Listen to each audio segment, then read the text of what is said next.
حماد اظہر کے والد سابق گورنر پنجاب میاں اظہر لاہور سے گرفتار۔ پولیس رائے کے مطابق میاں اظہر پاکستان تحریک انصاف کے رہنما حماد اظہر کے والد ہیں۔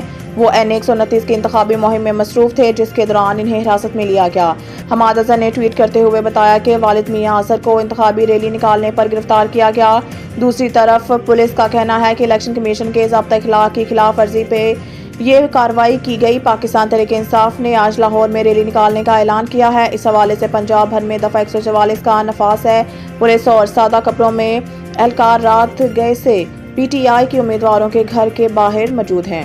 بانی P T I Imran Khan نے لاہور کے تمام قومی اور صوبائی اسمبلی کے امیدواران کو آج پاور شو کرنے کی ہدایت کر رکھی ہے۔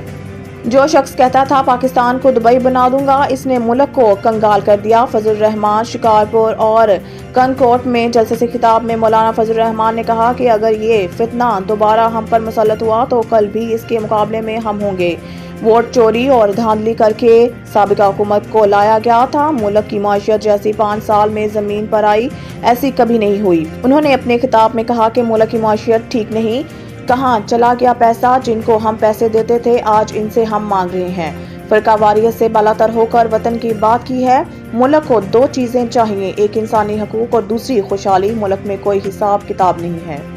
بلاول بھٹو نے لیگی قیادت کے چیلنج پر سندھ میں مناظرے کا مقام مقرر کر دیا۔ سماجی رابطے کی ویب سائٹ ایکس ٹویٹر پر جاری ایک بیان میں چیئرمین پیپلز پارٹی بلاول بھٹو نے مسلم لیگ نون کے صدر شہباز شریف کو جواب دیتے ہوئے کہا کہ میں مناظرے اور معائنے کے لیے تیار ہوں۔ نواز شریف مجھ سے خیرپور گمبٹ میں مناظرہ کر لیں۔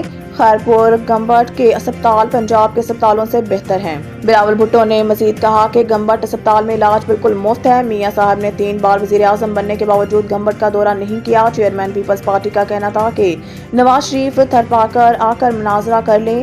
تھرپاکر کے انفراسٹرکچر کا معائنہ بھی ہو جائے گا اور چولستان سے تھر کا موازنہ بھی ہو جائے گا۔ تھر میں کوئلے کے منصوبے جس کی نواز شریف اور شہباز شریف مخالفت کرتے تھے، تھر کول کراچی نہیں بلکہ فیصل آباد کو سستی بجلی فراہم کر رہا ہے۔ آئی ایم ایف کا پاکستان پر بینظیر انکم سپورٹ کے علاوہ بھی سماجی پروگرام چلانے پر زور۔ آئی ایم ایف کا کہنا ہے کہ پاکستان کو کمزور طبقے کے سماجی تحفظ کے زیادہ اقدامات کرنے چاہیے اور سماجی پروگرام چلانے کے لیے پاکستان کو مسلسل کوششیں کرنی چاہیے۔ کمزور طبقے کے لیے محفوظ بجلی اور گیس ٹیرف سلیب جاری رہنا چاہیے۔ آئی ایم ایف کے مطابق رواں مالی سال ستمبر میں صحت اور تعلیم کے اخراجات کا ہدف پورا کر لیا، تاہم نگران حکومت محدود صلاحیت کے باعث دسمبر کا ہدف پورا نہیں کر سکی۔ منتخب حکومت مالی سال کے آخر تک سماجی تحفظ کے اخراجات جاری رکھے۔ عالمی مالیاتی فنڈ کا کہنا ہے کہ بی آئی ایس پی بہترین میکانزم کے ساتھ فوری مدد فراہم کرنے والا پروگرام ہے، تاہم بینظیر انکم سپورٹ پروگرام کے انتظامی ڈھانچے کو مزید بہتر کیا جانا چاہیے۔ پروگرام میں تقسیم کے طریقہ کار اور شفافیت کو بہتر بنانے کی گنجائش موجود ہے۔